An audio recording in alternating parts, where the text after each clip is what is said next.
Hello again, everyone.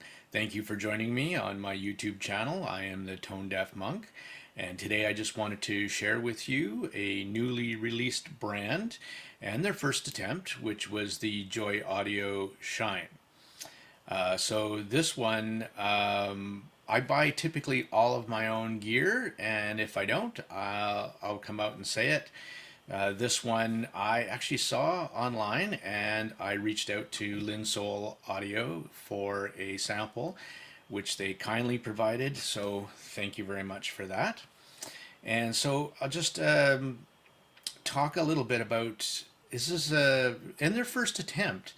They give you some pretty smashing looking box, the packaging, the case, which is nice little case, nice little things that they did. They included the little pin to move the toggle switches, a great selection of tips, some feedback for Linsol if you want to give this back to Joy Audio, is that maybe just label what the tips do. Wide bore is going to open up the stage and keep all of the high end, where maybe a narrow bore would make it sound like you're going to get a bit more bass, but close up the stage a bit more. That's typically what I find in ear tips and what happens there. I typically choose wide bore, and they actually give you a decent selection of these little turbine tips and these white tips. So bravo for that. They're including a decent little cable. I mean, it's something that it's 3.5 only, but you're not going to have to go out and buy another cable right away. I mean, even the little details, pretty cool. I mean, it's decent. I hate talking about cables. And you'll see the one I have here, this Mr. Black modular cable from QKZ. It's cheap. It tangles like mad, but it's cheap and it works great. And I needed it for balanced, and I'll explain a little bit more about that in my summary, really.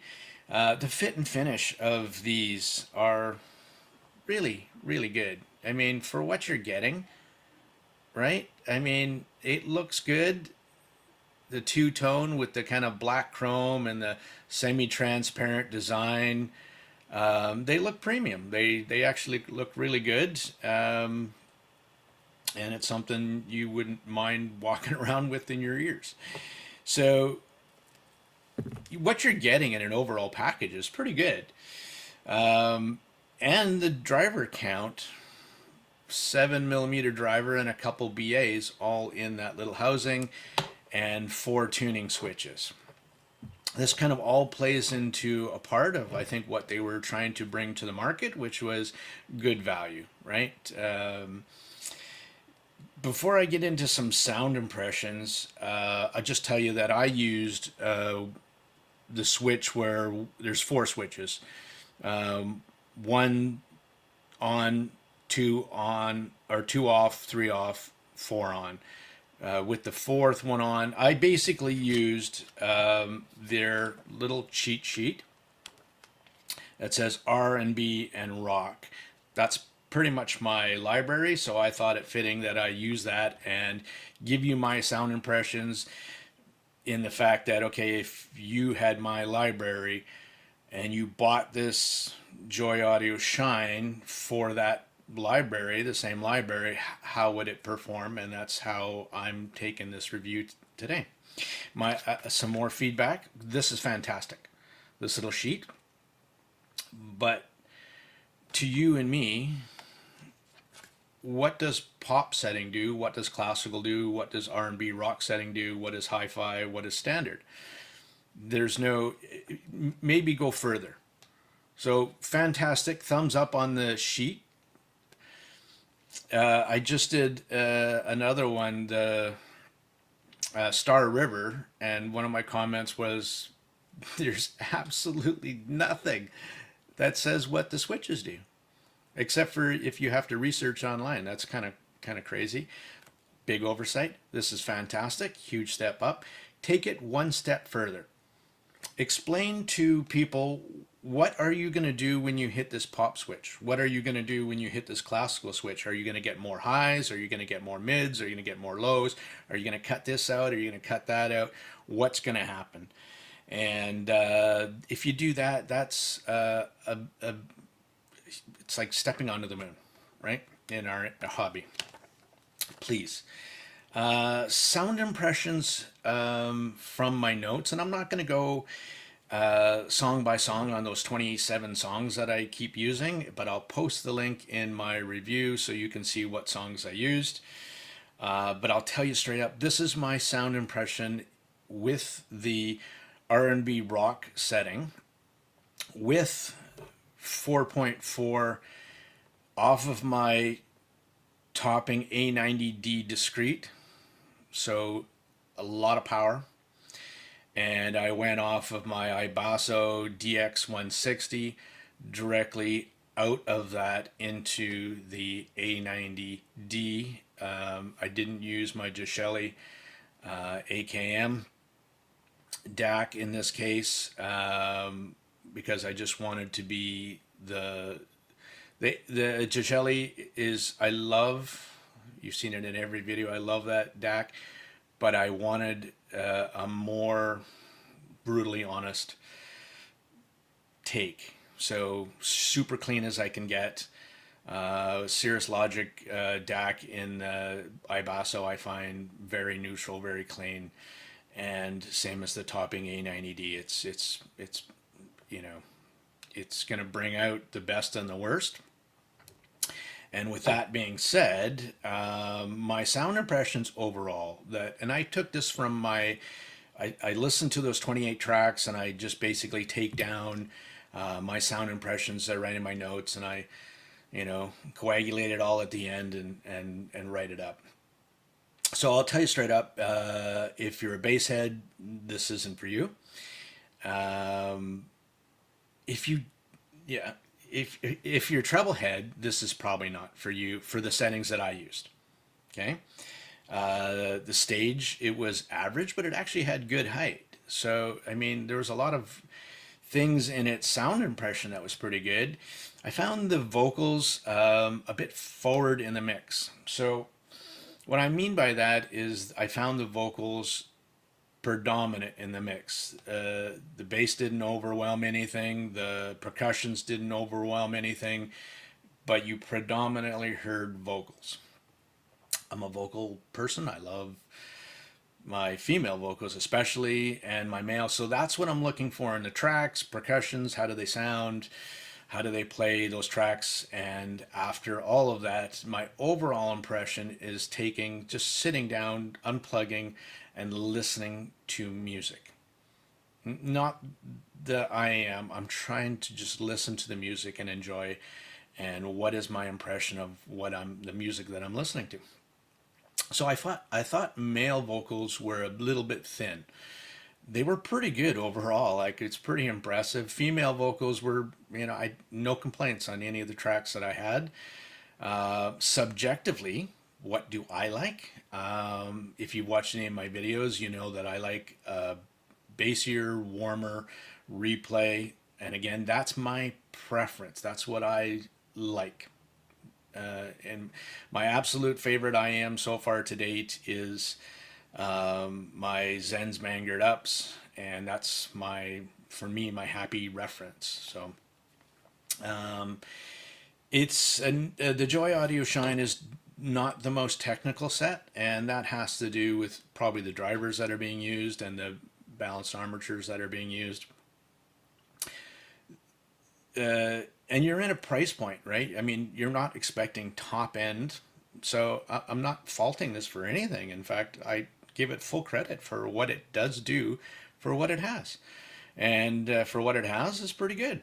It's just not the most technical set. Now, if you don't know what I mean by that, where instrument separation where you can pick out the nuances of details, and you're hearing, the microdynamics and the macrodynamics. If you've heard that saying before, what it means is how well does this IEM produce emotion into the song you're listening to, and the overall replay, or even just a portion. Is it go quiet and then it goes loud, and like Flim and the BBs. I have that one of those tracks on there that is, I've never heard a more demanding, dynamic track in anything I've listened to. I've used this one I demo song when I sold audio to show off speakers, because, and you wowed it. You put on this track with the right speakers and you dial it up and you sit somebody down, and there is no doubt that they have a huge grin on their face if you've done it correctly. And where this didn't do that for me, and I wasn't expecting it to. But I listened to that song to see how much of that emotion I can get. And, again, for its $78, $80 price point, it's pretty good. So, I wasn't expecting a top tier performance, and I didn't get it, and that's okay, right? Um, the nuances in the replay, was just the Joyodio Shine just played music. It didn't try to do too much, and it didn't, and it did what it could. And for that, yeah, I mean, again, for what you're getting, to sum it up, I think Joy Audio did, on their first attempt, and they had all the right, they're all the right idea. Let's give a nice packaging. Let's put it all together nicely. A nice presentation. Even the card. I mean, that's thoughtful. A case that doesn't suck, that you probably actually use. A, a non-tangly cable. Like, bravo. Like, I give you full credit. I review a lot of product and a lot of IEMs, and you take it out of the box. Sennheiser IE200. That cable. Anyway, I gotta get a new one for that. It's gonna drive me nuts, and you'll hear it every video until I do.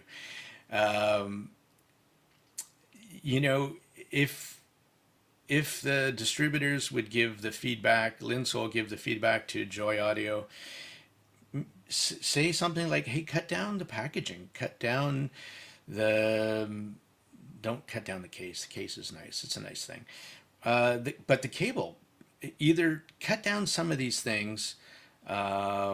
Even tips. A lot of people don't even use the tips. They actually include decent ones, so you know, not bad there. But if you're going to do all that, either go full on and like the tips, and then put why they do what they do. But you don't have to have all this cardboard and this packaging and this shiny bling bling, right? Either make it cheaper for its price point, or spend or charge more money and put like a modular cable. I mean, it's not much. These things are, $20 for a modular cable that you can get. And so it's not, if you, that's what I had rather seen. And that's any of the feedback I can get. And take that money that you would have put on some of that stuff and maybe put it in the drivers. The tuning switches, again, a great idea. And overall, like, who should buy this IEM? If you're starting up in the hobby and you don't have any, this is your first, you don't have any tips, you don't have any idea of what kind of tuning you like, you don't even, I mean, you're not forced to go out and buy a cable, you're not forced to go buy 16 different IEMs. And you can fool around with all the switches, and you can play around and get a really good idea of maybe what you like. And I think for you, if that is you, then this is great for you. Starting off, you get a lot of value. You get, the case, the tips, and nice looking IEMs, decent build quality that are comfortable.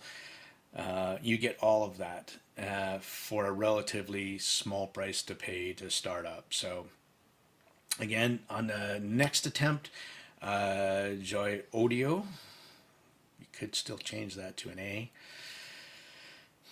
and put a bigger DD in it. Give it some more oomph on the low end is what I would suggest, and increase the BA quality, not the quantity.